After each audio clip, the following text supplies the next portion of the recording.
All across America, many people who claim to have been victims of hate crimes turn out to have fabricated them. They made them up. They're hate crime hoaxes. There have been dozens documented since 2016. It seems like ever since Trump became president, many people, especially minorities, have been committing fake hate crime hoaxes in order to try to further the narrative that falsely claims America is full of violent racists who just attack people for being black or attack people for being gay. You know, those days used to exist, but they're long gone. That's not America anymore. America elected Barack Obama, a black president, actually a black Muslim president, by the way. And actually, depending on who you believe, a gay black Muslim president, depending on which version of history you believe. But the point is, America is not racist. America doesn't hate gay people. And so this latest hate crime hoax is obviously a hoax by Jussie Smollett, who's this Empire actor. And he claims that he was attacked by, like at 2 a.m. in this heavy left-wing Democrat district of Chicago on some early morning that was crazy freezing cold outside. He claims he was attacked. He claims they called him homophobic slurs and racist slurs. And he claims that they said, this is MAGA country, making reference to the Make America Great Again. And he claims they put a noose around his neck. I mean, really?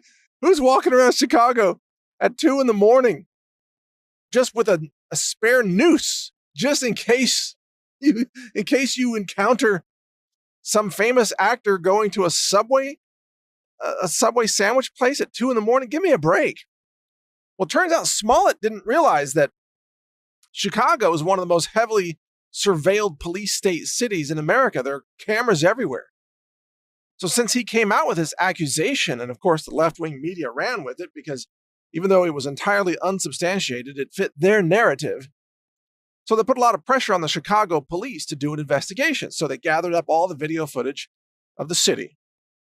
And since it was 2 a.m, there weren't that many people walking around. And they have video footage of Smollett for every minute of his so-called encounter, except for one segment that is 60 seconds in duration, during which he ducked into an alley. So the police videos, again, they've got them for all the time, except for 60 seconds. And in this 60-second segment, there's nobody else in the video. There's nobody approaching him. There's nobody fleeing. There's nobody. All they could find was some other video of several blocks away of two people walking in a different direction, not even walking towards Smollett. So I think he didn't count on the fact that Chicago has all these video cameras. And then elements of his story don't even add up. He says he was attacked by these people and he fought back, but he was holding his cell phone the whole time, and he was holding a Subway sandwich too, which somehow didn't get dropped during the entire attack. And then when it was over, he had a noose around his neck that he walked home with. He walked home with this noose around his neck and past other people, like the security door guard guy for his residence there. And he didn't tell that guy that he was attacked. And he didn't call the police until 40 minutes later. I wonder what those 40 minutes were all about. Probably we would call that rehearsal. Like, what are you going to say to the cops when you fabricate your fake hate crime hoax? What are you going to say? Well, he had to practice it, no doubt. And who would walk home with a noose around your neck if you were attacked by people who put a noose around your neck? You'd want that noose off of your neck immediately. You wouldn't wear it like a prop unless it was a prop. And so the Chicago police are looking at where do people buy those nooses? Where can you buy those? Like maybe some costume store or something. And looking at videotape of the places where you can buy a noose in Chicago.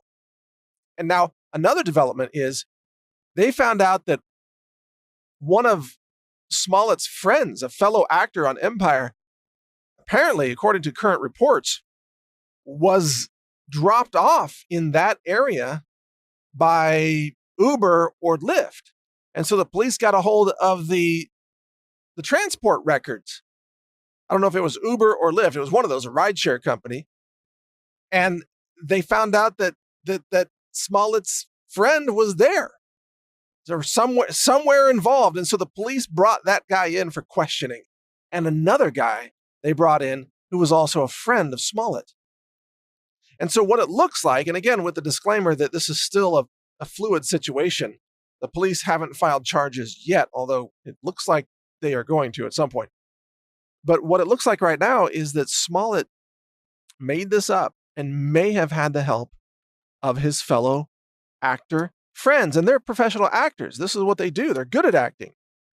And so they staged this, is what it looks like, to create a hate crime hoax, knowing that the entire media would run with it, that it would make Trump look bad, and it would make America look racist, even when it isn't. And it would make Smollet the victim, where his career would be boosted by all the people with the pity. Oh, and by the way, Smollet has refused to turn over his complete phone records to the police. He turned over some abbreviated, redacted version. I bet it was just a text file that he typed up himself, which means it's probably a complete lie. He wouldn't turn over his phone to the police. Now, the Chicago police, they don't like people faking crimes and wasting their time. And this investigation has been a monumental expenditure of hours, probably at this point, literally thousands of police hours, detectives, videotaped scrubbing and analysis, hitting the streets, asking questions, talking to people, interviewing people, looking at phone records, looking at rideshare records, and now interrogating Smollett's friends and so on. We are talking about clearly hundreds of thousands of dollars of police budget in terms of the total time and the resources expended by the Chicago PD. And remember, Chicago is a city where people are getting shot almost every day. And these shooting crimes barely get investigated because there's a shortage of police. So the Chicago police, if they are, for political reasons, because of the media circus surrounding this, if they are pulled away from all their murder investigations, and if they discover that they are investigating a fake hate crime, they're going to come down hard on whoever's faking that hate crime. Have no doubt about it. One thing about cops is they hate people wasting their time with made up crimes.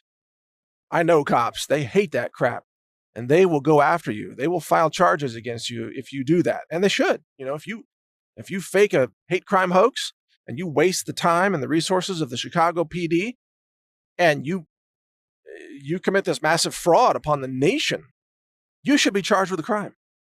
And my guess is that Smollet is going to be facing a criminal charge at some point here because his story is obviously falsified.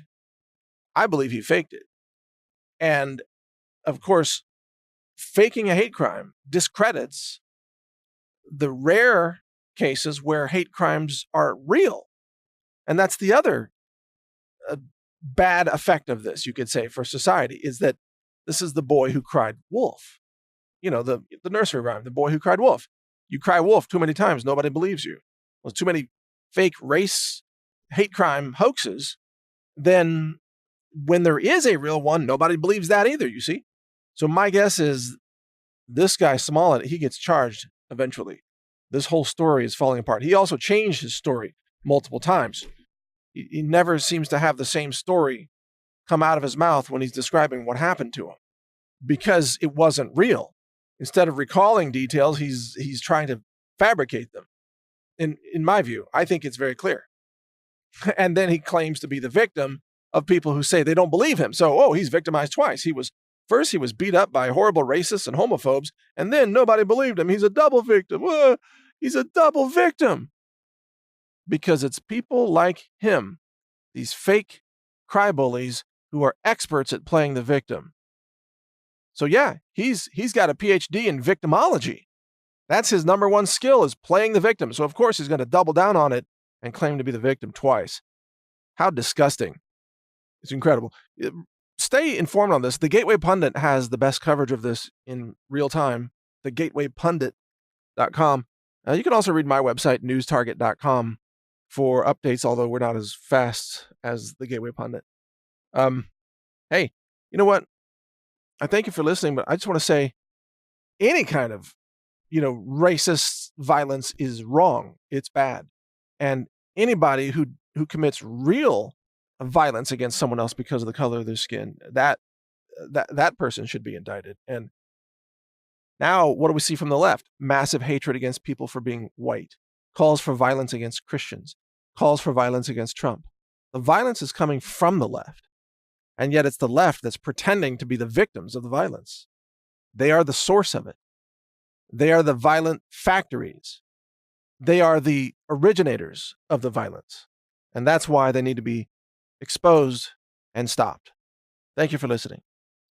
If you want to make it through these trying times, you're going to need full cognitive function. You're going to need your mental faculties. And there's no better way to achieve that than to turn to good nutrition, brain-supporting nutrition. That's what we offer at the Health Ranger store. We do more testing than any retailer in the world to make sure that you have the cleanest food in the world, because I believe that that's how we change the world. We change the world through clean food. We help people live better, think better, and we get better results in the world. It all starts with food and nutrition.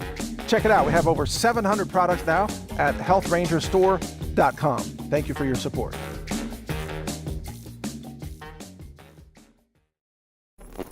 Thank you for watching. If you want to support our mission, visit us at healthrangerstore.com for the world's largest selection of lab-verified superfood and nutritional products for healthy living.